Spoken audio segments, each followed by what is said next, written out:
안녕하십니까. 세부 61번째 시간입니다. 이번 시간에는 자율학습 물체 인식에 대해서 살펴보도록 하겠습니다.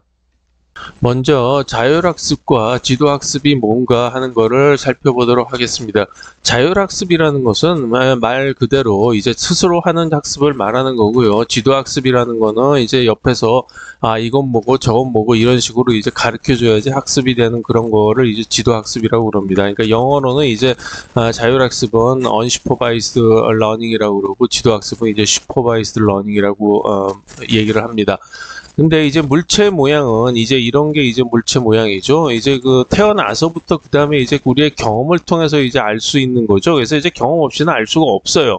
근데 이제 것들을 구성하는 이러한 어떤 그런 엘리먼트, 어떤 그 뭐 선이라든가, 그 다음에 이제 도형이라든가 이런 것들은 어느 정도의 질서가 있게 되죠. 그래서 그 질서를 가지고 자율학습을 할 수가 있는데, 그 질서가 있는 이유는 뭐냐면은 복잡한 도형이라도 디테일들은 이제 사이즈가 줄어들죠. 여기 이제 자동차는 이만한 거에 비해서 여기서 이제 구성하는 엘리먼트들은 이렇게 크기가 이제 작아지고 이제 아래부터 따라서 작아지는 거를 볼 수가 있어요. 그래서 사이즈가 작기 때문에 그 모양들은 단순화될 수밖에 없기 때문입니다.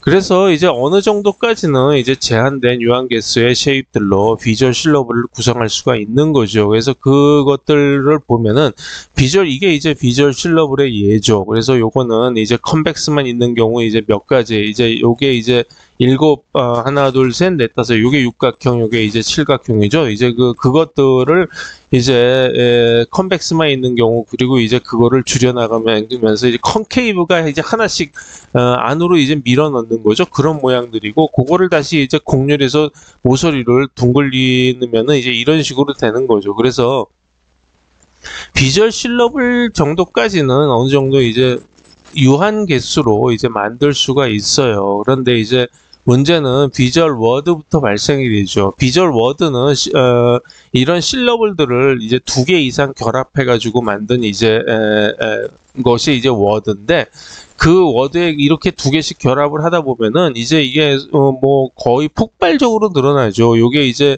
3개씩 결합하고 4개씩 결합하고 이러면서는 이제 거의 뭐 숫자를 헤아릴 수 없을 정도로 무한대로 늘어나게 됩니다. 그래서 이런 것들을 이제 해결하기 위해서는 이제 그 바이너리 트리라든가 이런 것들을 구성해서 확률이 높은 것들만을, 이게 이제 벡터 퀀타이즈라고 전에 말씀드렸죠. 그래서 그 벡터 퀀타이징을 할 때 확률이 높은 것들만 추려나가는 그런 작업이 필요하게 됩니다.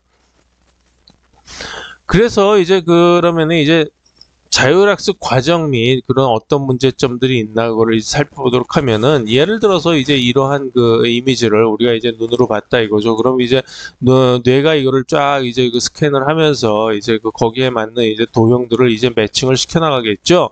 그래서 그 도형들을 이제 구성하는 거가 뭐냐면은 이러한 어떤 그런 알파벳이었습니다. 알파벳은 이제 직선과 곡률 이런 거를 이제 이루어져 있고요. 이게 이제 여태까지 우리가 했던 일이죠. 그래서 그거를 이제 결합을 하기 시작을 합니다. 그래서 결합을 하기 시작을 하면은 이러한 실러블들이 만들어지겠죠. 그래서 이러한 실러블들이 만들어질 때 첫 번째 문제가 발생이 됩니다. 그래서 첫 번째 문제가 뭐냐면은 어떤 것끼리, 여기 있는 알파벳들 중에 도대체 어떤 것들끼리 조합을 해야 되느냐, 그 조합을 함에 따라서 이제 어떤 이러한 도형도 되고 이러한 도형도 되는데, 그게 왜 문제냐 이렇게 말씀을 하시겠지만, 사실 이렇게 깨끗하게 이렇게 그 패곡형 도형으로 나오는 경우가 별로 없어요. 그리고 또 하나는 뭐냐면은 이렇게 패곡형이 됐다고 하더라도 이거 자체가 실러블이 될 수 있느냐, 즉 어떤 의미 있는 도형이 될 수 있느냐 없느냐는 살펴봐야 돼요. 왜냐하면 이러한 도형이 하나 있었고 그 다음에 옆에 또 이러한 도형이 있는데, 그게 완전히 이렇게 색깔이 같아가지고 하나의 이게 머지가 돼가지고 됐다 이렇게 생각을 해보죠. 그러면 도형이 이런 식으로 이제 늘어나는데 그거는 의미가 없는 도형이거든요. 그렇기 때문에 어떠한 것들은 띄워버리고 어떤 것들은 결합을 하고 이러한 그 절차가 필요하게 됩니다. 그래서 RF의 엘리먼트 조합 방법을 어떻게 갖고 갈 거냐라는 게 이제 첫 번째 문제가 되겠고요. 그 다음에 이제 이거를 이렇게 조합을 했다 하더라도 전에 이제 C8R을 이제 설명을 드렸죠. 그래서 C8R로 변형을 해보면 이렇게 굉장히 복잡하게 됩니다. 이게 이제 실러블 아이디라고 말을 할 수가 있는데 그것을 예를 들어서 이제 비트로 변환한다 그러면 이제 101010 해가지고 이게 뭐 엄청나게 긴 숫자가 됩니다. 이런 거는 메모리에서 이제 어드레스로 넣을 수가 없어요. 그렇기 때문에 이러한 그 어떤 그 아이디를 이렇게 간소화하지 않으면은 이게 어떤 식으로 그 피지컬리 즉 실제적으로 이제 구성을 할 수가 없습니다. 그래서 그거를 이제 간소화하는 작업이 필요하고요.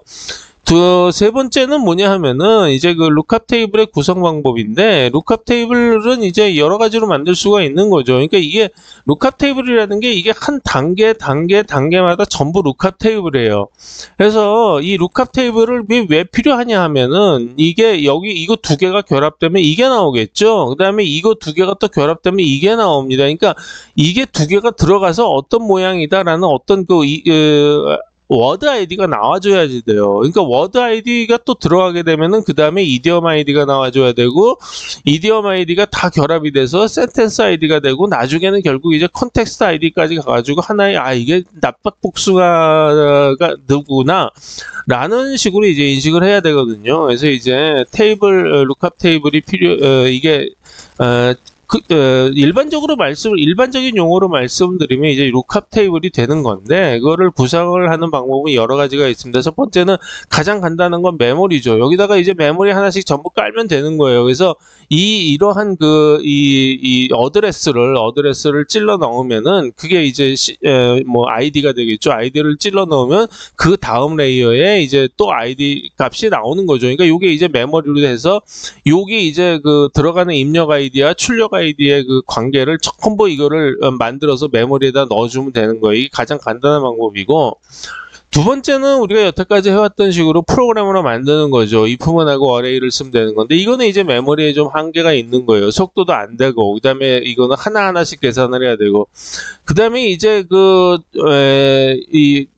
어레이의 그 용량, 여기 프로그램의 메모리를 잡을 때 에멀록 같은 걸로 잡죠. 이게 한계가 있는 거를 극복하기 위해서 이제 데이터베이스가 나왔죠. 데이터베이스는 거의 무한정으로 이제 데이터를 넣을 수가 있어요. 그 다음에 이제 DBOS가 있어서 그걸 관리해 주는 거가 있고, 그런데 이거는 어차피 속도 때문에 거의 쓸 수가 없을 정도입니다. 그리고 네 번째가 뉴럴 네트인데 이게 지금 요즘에 이제 가장 핫한 거죠. 이거를 이용해서 모든 이제 AI를 구성하게 되는데, 이거는 진짜 보면은 엄청난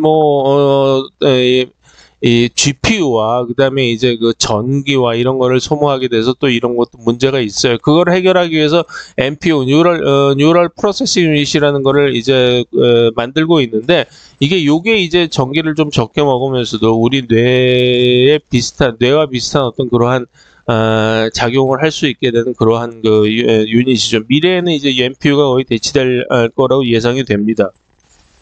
그러면 이제 1번 문제를 해결하는 방법을 이제 살펴보도록 하죠. 그 이제 게슈탈트 법칙으로 해결을 할 수가 있어요. 이게 게슈탈트 법칙이라는 게 도대체 왜 나왔는가를 다시 한번 생각을 해보죠. 이거는 사람들이 어떤 모양을 보면은 어떻게 인식을 하더라라는 거를 이제 모아놓은 어떤 그러한 룰들이에요. 그런데 그게 왜 사람들이 이렇게 인식을 하더라라는 것 자체는 뇌에서 이제 이런 식으로 구성이 되어 있다라는 거를 얘기를 결국 말하는 것이고, 그게 어떤 의미가 가진 거라는 어떤 그러한 기준을 얘기하는 거예요. 그러니까 이거를 언어로 보면은 문법이에요, 문법. 그러니까 이거가 예를 들어서 보면 우리나라 영문법 같은 경우에서도 보면은 주어, 동사, 목적어 이런 식으로 구성이 되어 있고, 관사는 어떨 경우에 앞에 오고, 형용사는 앞에 오고, 긴 건 뒤, 관계대명사절은 뒤에 오고 이런 식으로 쭉 써 있잖아요. 그러니까 그렇게 그거 하지 않으면은, 그런 식으로 구성하지 않으면은 못 알아듣는단 말입니다. 그러니까 이 게슈탈트 법칙도 마찬가지예요. 그러니까 이런 식으로 묶어나가지 않으면 결국 위쪽에 가서 물체 인식이 되지 않는다라는 거를 이제 설명을 해놓은 거기 때문에, 이러한 그 게슈탈트 법칙에 대해서는 뭐 여기서 10가지도 굉장히 그동안 많이 말씀드렸고, 시즌 1에서도 수도 없이 말씀드린 거기 때문에, 이러한 법칙을 이용해서 이럴 경우에는 이렇게 하고 이럴 경우에는 이렇게 하는 식으로 이제 엘리먼트를 묶어 나가면 되는 거죠. 그래서 이거는 굉장히 우리가 발견한 어떤 그런 법칙들 중에서 가장 아주 기본이 되는 그런 법칙들이라고 말씀을 드릴 수가 있어요. 그리고 이제 2번 문제를 이제 해결하는 방법에 이제 첫 번째를 보면은 C 파라메타를 순차적으로 탐색을 한다, 이렇게 쓰여 있죠. 즉 결국 이제 그 C 파라메타를 나눈다는 얘기인데, 여기 C 파라를 다시 써보면은 이런 8가지가 있죠. 여기서 이제 빨갛게 표시된 거는 이제 실러블 구성 요소고, 나머지 4개는 이제 워드 구성 요소입니다. 그래서 전에도 말씀드렸지만 이게 알파벳인 경우에 이제 그 각각의 곡률들, 즉 아크, 라인 포인트 같은 것들을 쭉 이어서 놓은 게 이제 그 알파벳이라고 말씀을 드릴 수가 있고, 이것도 알파벳도 이제 그 알파벳 아이디가 이제 뭐 알파벳이 라인이죠. 그러니까 라인의 아이디가 이제 그 이런 식으로 쭉 쓸 수가 있어요. 이거를 이제 나중에는 이제 비트 바이너리로 고치면 되는 거죠. 그 다음에 이게 결합이 돼서 폐곡선이 되면 실러블이 되는데, 이 실러블 아이디는 이런 식으로 이제 방금 말씀드렸지만 이런 식으로 구성이 될 수가 있고, 이거를 더 합치면 실러블들을 이제 합치면은 이제 즉 면 플러스 면이 되면은 이러한 이제 모양이 되면서 이게 이제 워드 아이디로 이제 구성이 되는 거죠. 이거 자체도 보면 이제 이거 하이어라키컬하게 이제 될 수가 있는데, 각각의 아이디를 이거를 그냥 그대로 써도 좋겠지만, 아까도 말씀드렸듯이 아이디 자체가 너무 길어지면은 이제 실제적으로 구현을 할 수가 없기 때문에 이거를 이제 나누어서 쓰는 방법이 필요하게 됩니다.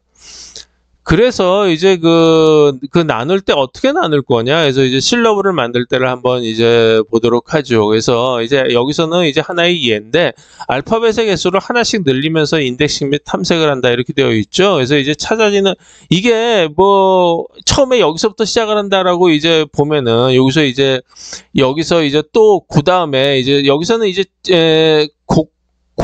곡선이죠, 곡선. 이제 곡선 알파벳들만 찾아가는 이제 방법을 말씀을 드린 거예요. 그래서 여기서 이제 그 다음에 그 옆에 있는 그 곡선을 보면 여기서 요게 있을 수가 있고, 요게 있을 수가 있고, 그 다음에 또 뭐 요게 있을 수가 있고, 이런 식으로 하나씩 찾아 나가서 요거인 경우에는 다시 또 요거 2개를 더한다면 다시 요거일 수가 있고, 요거일 수가 있고, 요거일 수가 있고. 그러니까 하나씩 더해가면서 모양을 만들어가는 거예요. 이렇게 쭉 만들어가고 여기서 쭉 따라가고 나면은 결국은 모든 게 다 여기로 귀결이 되는 거죠. 이쪽 루트를 따라가고, 이쪽 루트를 따라가고, 이쪽 루트를 따라가고, 다 이게 되는 거예요. 이거는 요쪽 루트를 따라간 건 요게 되는 거고, 요쪽 루트를 따라간 건 요게 되는 거고, 이런 식으로 되는 건데, 이제 결국은 뭐냐면은 이 나중에 합쳐졌을 때 이게 가는 루트가 여러 개일 수가 있죠. 같은 모양이라도. 그래서 이제 루트가 달라도 요거는 이제 하나의 실러블로 간주시킬 수 있는 어떠한 그러한 메커니즘이 필요하게 됩니다. 그 다음에 2번 문제 해결 방법을 보죠. 이제 워드를 만들 때 한번 보겠습니다. 그래서 워드의 파라메타는 이 정도, 이게 4개인데, 이것도 역시 마찬가지로 하나씩 추가를 해가면서 탐색을 하는 거예요. 여기서 보시면은 한번 이제 클래스가 다른 경우를 보죠. 그럼 2개씩 묶어 나가는데, 클래스가 다르다는 거는 뭐냐면은 다른 실러블하고 결합을 한다는 얘기죠. 그래서 여기서 보면은 요렇게 결합하는 경우죠. 요게 이제 계속 지금 말씀드렸던 거고, 꼭 그렇지는 않죠. 요거하고 요거 결합하고 요거하고 요거 결합할 수도 있어요. 그러니까 요렇게 결합해도 되는 거고, 또 요렇게 결합해도 되는 거고.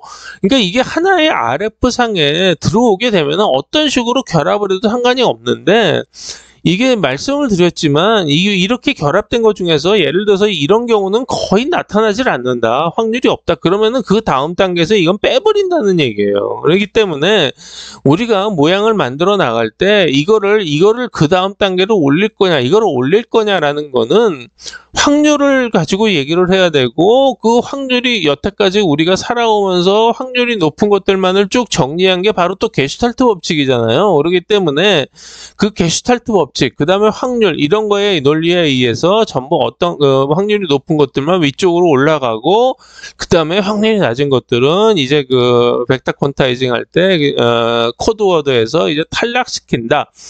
이렇게 되는 거죠. 그래서 클래스가 다른 경우는 이제 조합을 해보면 이런 경우들이 이제 나올 수가 있다는 거고, 그 다음에 이제 카메라가 다른 경우는 이러한 조합들이 또 나올 수가 있는 거예요. 그죠? 이제 우리가 지금 여태까지 위에서 봤던 거는 이런 조합인데, 그게 아니라 카메라는 거는 보면은 이제 이 방향과 오리엔테이션을 나타내죠. 그래서 오리엔테이션을 다르게 설정하면 이런 식으로 됩니다. 그 다음에 이것도 하나의 경우가 될 수가 있지요. 또 이것도 하나의 경우가 될 수가 있고, 또 이것도 하나의 경우가 될 수가 있어요. 그러니까 카메라가 다른 경우죠. 카메라라는 속성을 따지지 않았을 때는 이게 모두가 다 가능한 거예요. 그래서 이게 이게 쉽게 말씀드리면 같은 아이디를 공유를 하는 거예요. 카메라를 뺐을 때는 이게 전부 같은 아이디를 가지고 이제 같은 부류에 속한다, 이렇게 말씀을 드릴 수가 있는 거죠. 그리고 이제 컨트래스트를 뺀 경우죠. 컨트래스트가 다른 경우를 이제 살펴보면은 이렇게 크기가 달라져요. 컨트래스트는 크고 작고 이런 게 되는 거죠. 뭐 위치는 똑같아야 돼요. 왜? 카메라는 들어가 있기 때문에. 그러니까 그 컨트래스트가 다른 경우는 이런 거가 자체가 전부 다 같은 아이디를 가지고 이제 구성이 된다는 거죠. 같은 RF 내에서 이제 같은 아이디로 구성이 되는 건데, 이게 왜 같으냐, 이제 그게 그 말씀을 드리는 게 아니고, 물론 다르죠. 그러니까 이거를 먼저 구한 다음에 그 다음에 이제 카메라를 그 다음에 따져보면은 카메라가 같은 경우만 또 추려내고, 여기서 또 카메라에서 또 클래스가 같은 경우, 뭐 이게 뭐 어떤 식으로 구성이 돼도 돼요. 그러니까 이 구성을 이제 처음에 이제 클래스를 따져보고, 그 다음에 이제 카메라를 따져보고, 거기서 또 카메라를 따져서 같은 거 추출하고, 그 다음에 이제 컨트래스트 추출하고, 그러다 보면은 이제 워드가 같은 모양들이 이 네 개의 그 속성들이 같은 것들끼리 묶여진다는 거, 찾아진다는 거죠. 그래서 아까 실러블처럼 그런 식으로 네 개의 파라메타가 각각 순서적으로 찾아가면서 이거를 찾을 수 있다, 탐색을 할 수가 있다, 이렇게 말씀을 드릴 수가 있어요. 물론 이것도 이제 루트가 이제 여러 군데로 갈 수가 있으니까 나중에 같은 루트가 다르더라도 원소가 같으면 이제 같은 걸로 취급하는 이제 그 프로시저가 필요하게 됩니다. 그리고 이제 바이너리 트리를 형성하는 경우를 보면은 이게 이제 DB의 경우를 예를 들은 거죠. 이러한 모양일 때 이제 메모리에서 어떤 식으로 이제 찾아가느냐라는 걸로 이제 DBA로 말씀을 드리는 건데, 여기서 이제 DB에서 이러한 거를 먼저 이거를 찾고, 여기가 이제 이제 X, Y, E, D, E라고 워드를 이제 명명을 해봤어요. 그래서 처음에 이제 X부터 찾아간다고 하면 여기서부터 이제 X에서 그 다음에 옆에 있는 것들이 이제 D하고 Y가 되겠죠. 그래서 이제 D하고 Y가 돼서 이런 식으로 옆에 있는 것들이 바이너리 추리로 계속 이제 왼쪽 오른쪽 이렇게 찾아가는 겁니다. 그래서 쭉 찾아가다 보면 요거는 이제 XYD가 되고, 이게 전부 다 같은 거예요. 같은 건데 요거 XYD가 되고 XYED가 되고, 요거 XDEY가 되고 XDYE가 되고, 이런 식으로 다 네 개가 같은 건데 루트가 달라지는 거죠. 아까 말씀드렸듯이 이제 다른 루트라도 결국 이거는 같은 모양을 나타내게 되는 거예요. 그래서 여기서도 마찬가지고 이제 이 2가 들어간 경우 여기를 이제 써놓은 건데, 이런 식으로 바이너리 추리를 형성하든가 해가지고 나중에 한꺼번에 같은 거를 찾아내는 방법을 쓰지 않으면은 아이디가 너무 길어서 이제 찾을 수가 없다, 실질적으로 구성을 할 수가 없다, 이거를 이제 말씀을 드리는 겁니다.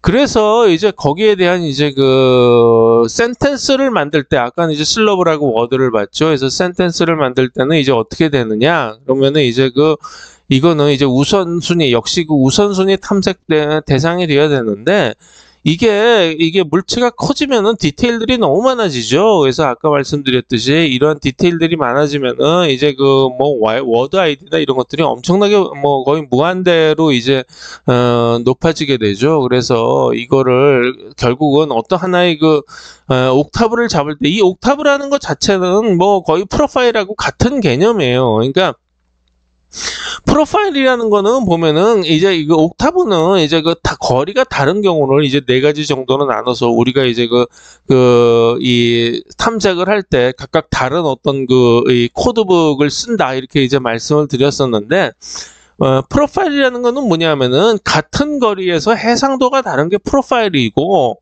그 다음에 거리가 다른 거가 이제 옥타브인데 결국은 여기서 이제 프로파일도 이제 그 해상도를 낮춘 다음에 서브 샘플링까지 하면은 옥타브하고 같은 개념이 돼요. 그래서 뭐 용어는 좀 다르지만 어차피 같은 개념이다 이렇게 생각을 하시면 될 것 같아요. 그래서 이 4개의 옥타브 중에서 우리가 메인 옥타브로 쓸 거를 이제 정하고 예를 보면 메인 옥타브를 뭐 이거는 너무 좀 뭐 디테일이 없으니까 이 정도 디테일을 뭐 이 정도를 할까요?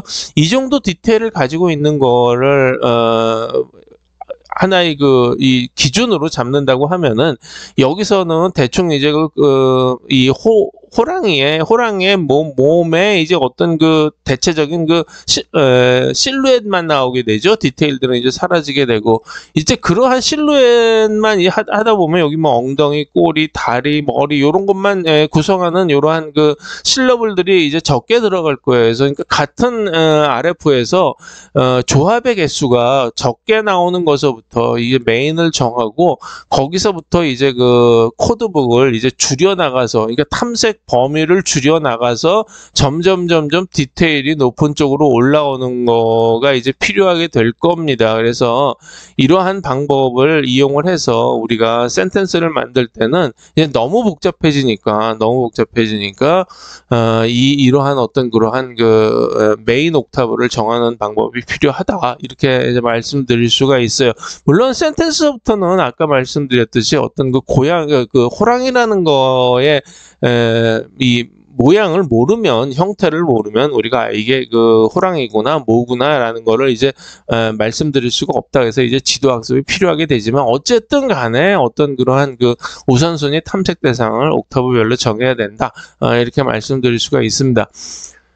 그래서 이제 남은 게 3번 문제인데 3번 문제는 이제 전 세계가 고민 중이에요. 그래서 이제 장단점을 아까 말씀드린 이제 5가지 방법의 장단점을 말씀드리면 아까도 뭐 간단하게 말씀드렸지만 메모리는 이제 CPU 없이 메모리 입출력만으로 신호 처리를 하는 거죠. 속도는 빠르지만 메모리 버스가 하나밖에 없죠. 그래서 여러 개가 동시에 쓸 수가 없어요. 그래서 이제 빡치기가 납니다.